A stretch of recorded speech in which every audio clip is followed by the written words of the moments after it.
મરતોલી ગામની એક એવી વાત છે જે સદીઓથી લોકોના દિલમાં વસેલી છે. આ વાત છે ચહેર માતાની. પણ આ માત્ર એક વાર્તા નથી, આ તો લાખો લોકોની શ્રદ્ધા અને આસ્થાનો જીવતો જાગતો પુરાવો છે.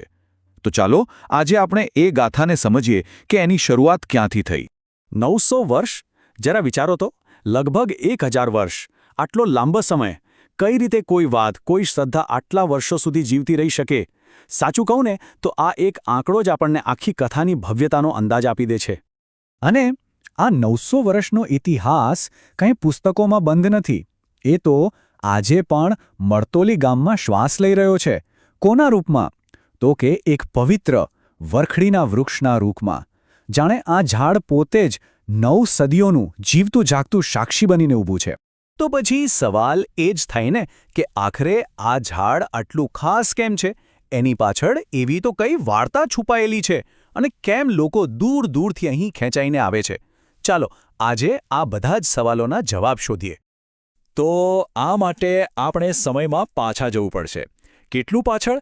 છેક 900 વર્ષ પાછળ, જ્યાંથી આ દિવ્ય ગાથાની શરૂઆત થઈ હતી. જરા કલ્પના કરો, આજથી બરાબર 900 વર્ષ પહેલાંનો સમય. વસંત પંચમીનો સુંદર દિવસ હતો અને જગ્યા કઈ હતી? આજનું પાકિસ્તાન, ત્યાં આવેલું હાલરડી ગામ. કહેવાય છે કે ત્યાં એક કેસુડાના ઝાડ નીચે મૂકેલા ઘોડિયામાં માતાજી પોતે સ્વયંભૂ પ્રગટ થયા હતા. આ હતું એ દિવ્ય શક્તિનું પહેલું પ્રાગટ્ય. અને હા, એ દિવ્ય બાળકી જ્યારે પ્રગટ થઈ ત્યારે એમને એક સુંદર નામ પણ મળ્યું, કેશર ભવાની. બસ આ જ નામ એમની બાળપણની ઓળખ બની ગયું અને આખી વાર્તાને એક નવી જ દિશા આપી. પણ વાર્તા અહીં પૂરી નથી થતી. અરે, અહીંથી તો ખરી શરૂઆત થાય છે. પ્રાગટ્ય પછી શરૂ થઈ એમની એક લાંબી યાત્રા, જેનો અંત મરતોલીમાં એક મોટા ચમત્કાર સાથે થવાનો હતો. ચાલો એ સફર પર આગળ વધીએ. તો એમની સફર શરૂ થઈ હાલરડીથી. ત્યાંથી એ પહોંચ્યા બનાસકાંઠાના નગર તેરવાડા, રાજા રૂપસિંહ દરબારના ઘરે.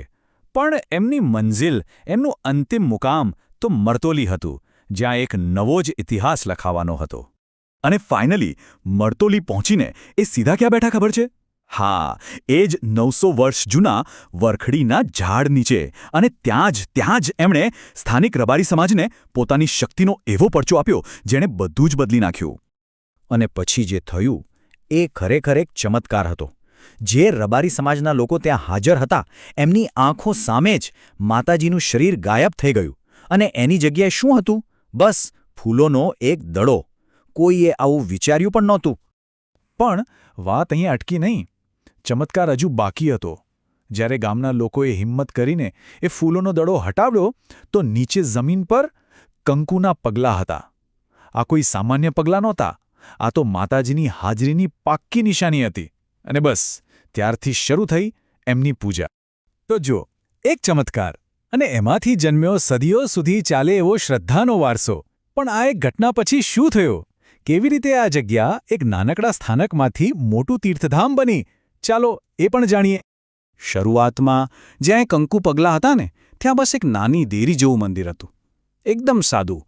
પણ જેમ જેમ લોકોની શ્રદ્ધા વધતી ગઈ, ભીડ વધતી ગઈ, તો એ નાનકડા મંદિરની જગ્યાએ આજે એક ભવ્ય મંદિર ઊભું છે. આ ખાલી ઈંટ પથ્થરનું બાંધકામ નથી. આ તો 900 વર્ષની અતૂટ શ્રદ્ધાનો મહેલ છે. અને જાણો છો, સૌથી સુંદર વાત શું છે? આ વારસો કોઈ ભૂતકાળની વાત નથી. એ આજે પણ જીવંત છે. એ 900 વર્ષ જૂનું વરખડીનું ઝાડ, એ આજે પણ ત્યાં જ છે. એ ચમત્કારની સાક્ષી પૂરતો. લોકો આજે પણ એટલી જ શ્રદ્ધાથી દર્શન કરવા આવે છે. અને સૌથી મોટી વાત, આ વાર્તા આજે પણ ઘરોમાં કહેવાય છે. એક પેઢીથી બીજી પેઢી સુધી જીવંત રહે છે. તો આ આખી વાત આપણને એક મોટા સવાલ પાસે લાવીને ઊભી રાખે છે કે કેવી રીતે શ્રદ્ધા અને ઇતિહાસ એકબીજામાં ભળીને એક એવી ગાથા રચે છે જે લગભગ 1000 વર્ષ સુધી જીવંત રહે. આનો જવાબ કદાચ કોઈ ચોપડીમાં નહીં મળે. એ તો બસ અનુભવવાની વાત છે.